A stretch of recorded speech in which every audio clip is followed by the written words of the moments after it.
Mga Noy, paano ko sabihin kung may bulalo na halos hindi mo na makita ang sabaw sa sobrang dami ng laman? Ito ang bulalord ng Ambet Bulaluhan, isang higanteng bowl na ang bida ay ang naglalaki ang bakalaw. May buto-buto, may bone marrow, at may sabaw na sa unang higop pa lang, alam mong panalo. Hindi nga daw ito yung bulalong puro buto. Dito, bawat sandok ay may laman, bawat higop ay may lasa, at bawat order ay kayang magpainit ng katawan, lalo na ngayong maulan. Kung mahilig ka sa bulalo, na sulit sa dami ng laman at perfect na perfect sa malamig at maulang panahon, samahan niyo ako dahil aalamin natin kung sulit nga ba ang hype ng bulalord ng Ambet Bulaluhan. Tara mga Noy, chibuga na!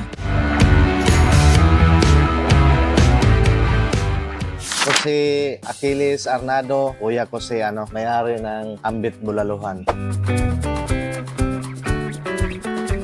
7 years old pa lang ako noon eh. Gumagawa na kayo nito? Oo, nag-uumpisa na yung kuya ko. Unang sampa ko ng Maynila, 7 taon pa lang ako.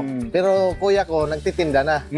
So, 7 taon, tas 30 na ako, 26 years. 26 years na. Oo, sa akin lang. Lako-lako pa lang. Yung parang ano pa lang. Oo, tulak-tulak pa lang. Kung saan-saan. Hanggang sa nagkaroon ng pwesto. Oo, hanggang sa nagkaroon ng pwesto.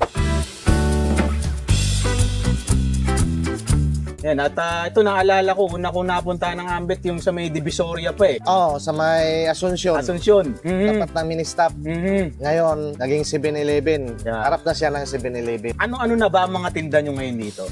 Meron kaming pinaka-affordable price namin, Mami, 60 pesos. Buto-buto laman, 140. Tapos kung gusto mong palagyan ng noodles yung buto-buto laman, 160. Tapos may bulalo kami, 180. Tapos gusto mo rin palagyan ng noodles yung bulalo, 200. Tapos may overload kami na may bone marrow, may noodles, tsaka buto-buto laman. 230 naman po. Tsaka yung pinakabago namin, Bulalord. Bulalord. Opo. Ano yung Bulalord na yan? Meron siyang bone marrow rin. Tapos yung serving niya is good for 3 to 4. Para pala isang planggana yan.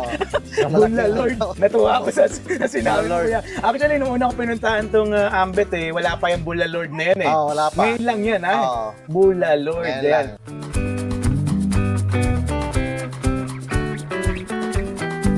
Ito ba, meron ba kayong mga unli dito? Unli ba ang kanin? Wala naman.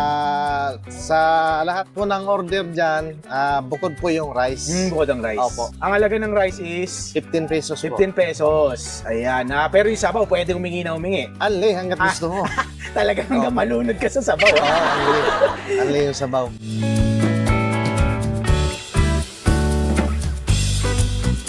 Ito kuya, anong tingin mo nagpapa-special sa bulalo ni Ambet? Ang number 1 nagpapa-special dyan is yung dedikasyon namin kung paano namin timplahan. Ayun yung pinaka number 1 na nagpapasarap doon.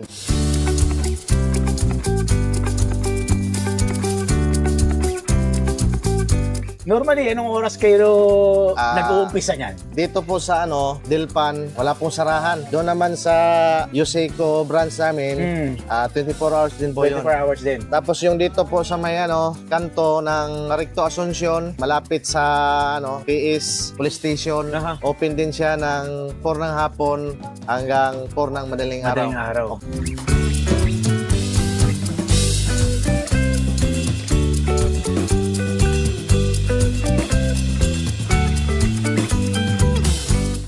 Hanap buhay na ganito, kaya anong masasabi mo? Sa tingin mo na mabigat ba? Mahirap? Hindi naman po masyadong mahirap kasi basta may pagmamahal ka lang sa trabaho mo eh. Yan. Pag talagang focus ka sa kung ano yung trabaho mo, hindi naman mahirap. Kamusta ang kitaan sa ganyan? Sa panahon po ngayon, hindi naman po gaanong kalakihan eh. Kuya ko, tsaka siyempre sa akin, for survivor na lang eh. Para makaraos lang po sa araw-araw. Dahil tingin mo to sa mahal ng bilihan natin o kukunti na rin ang kumakain? Di, marami din naman kumakain kaso sa mahal ng bilihin eh. Pero yung sa amin naman, nakakaraos din naman. Pasahod sa mga tao. Ayun. May konting may tabi, ipon, konti. Ayos na. Pero hindi naman ganong kalakihan. Survival lang, kumbaga. Sa panahon ngayon, survival lang. Eto kuya, sa mga pupunta rito, ano eksaktong address nitong Ambets Bulaluhan na nasaan tayo ngayon? Dito po sa yung Ambet Bulaluhan sa Dilpan, harap lang po ng Gat Andres Hospital, tabi ng Tambunting. Sa mga nanonood sa atin, Kuya Aki, ano ang mensahe mo sa kanila? Sa mga gustong tumikim ng Ambet Bulaluhan at saka sa mga nakatikim na, punta na po kayo dito sa amin sa Dilpan. Talagang pagpapawisan kayo pag humigit kayo ng sabaw. Ayos! Thank you, Kuya Aki. Thank you, Mabuhay Kuya ka. Bulalord, ang order natin. Ang halaga ng Bulalord ay 350. Good for 3 to 4, no? 3 hanggang 4 na tao pwede, no? Tama, no? Ang laki ko kasi ng bowl. Baka kalabaw ang gamit. Bakalaw ang tawag, no? Bakalaw daw po. Ala ko bakulaw eh. Bakalaw pala, yan. Nalagyan na ng sabaw. Jay, Sunday House. Yun, no? Mga ganong banat, oh. Lala, ganda ng sabaw. Wow! Yun, no? Ginaganon talaga yung sa gilid, eh. Natawa ako sa sayo. Parang sumasayo kanina ko pa po siya pinagmamasdan, eh. Mga ganon-ganon siya, oh.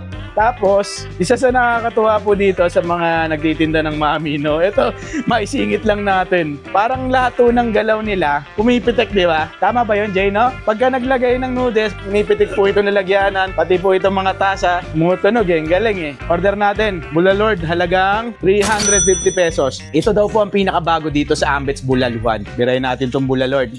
Ayun, oh, yung order natin, Bulalord. Si Kuya, tita, maalam mo, Kuya? Yung katabi. Si Bimbo. Nickloyd. Si Kuya Bimbo, yan. Sabi niya sa kanina na pagbigay sa akin, pag vlogger doon, dami. Hindi ba? Marami ha. Pag hindi vlogger, Aray mo. Aray mo. Pagbablog na daw siya para Inireklamo yung order niya eh. Actually, ito pang Bulalord, no? Mas malaki talaga siya, 350. At ang laman nga, kompleto siya. Banata muna natin yung kanyang sabaw. So na ito FYI lang, itong lugar na ito ay Delpan, no? Expect nyo na po ito'y daanan ng sasakyan, truck, pedicab, lahat po, no? All sorts of, mga naghahanap buhay. Yan, ha? Birahin ko lang yung pinakasabaw. Ang laki ho nitong lalagyanan. Napakalaki ng bowl. Ay. Rap. Yung sabaw, Noy. Pag nabiting ka sa sabaw, hingi na ka lang ngayon.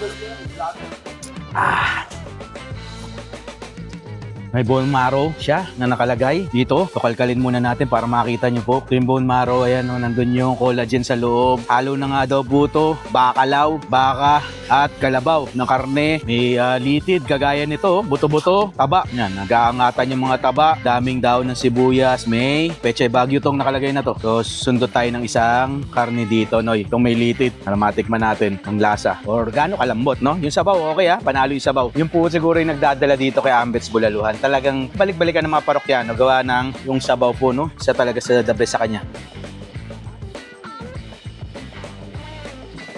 Tamang-tama yung lambot, Noy. Bite friendly, 24 hours. Napapanahon po ngayon mga pagkain ganito gawa talaga ng naulan, no? Isa si Ambets Bulaluhan na sa mga napuntahan natin noon na, noon pa, no? Doon sa Asuncion. In fairness, yung natikman ko dati, ngayon po, just the same taste, just the same formula ng pagluluto, no? Siguro nagkaroon lang ng development, progreso sa style, no? Sa mga ginagawa niya dahil meron na siya ngayon Bulalord, may mga kombinasyon na po. Marami siyang ginawa po ditong pagbabago na talagang ito po yung siguro sasabihin natin na kailangan mong gawin sa negosyo para babalik-balikan ka at di ka makakalimutan ng tao, no? Pechay Baguio tsaka taba. Wala tayong sautawan. So ito na yung ating toyo mansing ginawa, no? Kung gusto niyo trip yung lagyan ng sili, pwede naman, pigaan nyo lang. Ito, kakalis lang ni Kuya Bimbo. Yung kalabi kong kumakain. Sabi na akin, alam nyo ba, diba lahat ng halot ng mga ganito? Mami, pares, maming gala. Sa other version, lagi may ganito. Ngayon ko lang po nalaman kung ano ito. Through Kuya Bimbo's information. Ang title pala nito, Sunshine, in-check daw po. Check daw po gumagawa. Ito raw na talaga ang sikreto ng lahat na may nagpapasarap. Hot sauce na sunshine ng tatak. Alam nyo naman po, everyday, habang lumalabas tayo, learning nalalaman natin kung sunshine na ng tatak nito. Actually, alasan niya yung mga ibang pati yung mga burgera na buy one take one. Ito rin yung ginagamit na sunshine. Baka naman. Ate Jose, flavors of Manila. Pumaba ka naman kay sunshine. Gaya natin yung collagen. Tsaka, nginig. Pumunta kami rito, medyo alanganin na oras para hindi talaga bakbakan ng tao. Eto, nag-uumpisa na nagpaparadahan na yung mga MC taxi, mga mga deliveries. No, andyan na po yung mga pati mga katrabaho, mga pwede ka nag-uumpisa ng pumila. Ganun pala dito, no? Lakas pa rin. Ang sarap. Ewan ko, Noy, kung kayo din po, parehas ng Waco pag kumakain nito. Di ko maintindihan, anong sarap ang dadala sa akin itong mga nakadikit na to. Yan, no? Yung litid na yan. Grabe, sarap na sarap po ako dyan. Ito yung makakabili po ako ng ganito. Lagi kong di ko nakakalimutang nguy-nguy ng ganyan, no? Tapos, ito yung maro sa loob. Tingnan ko kung kaya kong pitikin lang ng ganon. Ayun, no? Tanyan, nalaglag. Tanggal. Bitaw. Ganon kaganda pagkakaluto. Sausaw natin dito sa Toyomansi. Para lumaban-laban naman, hindi naman ganitong purong-puro. Dati ako nanginginig pagka pinuruan ako kasarap ng lasa, no? Pag may Toyomansi, maro.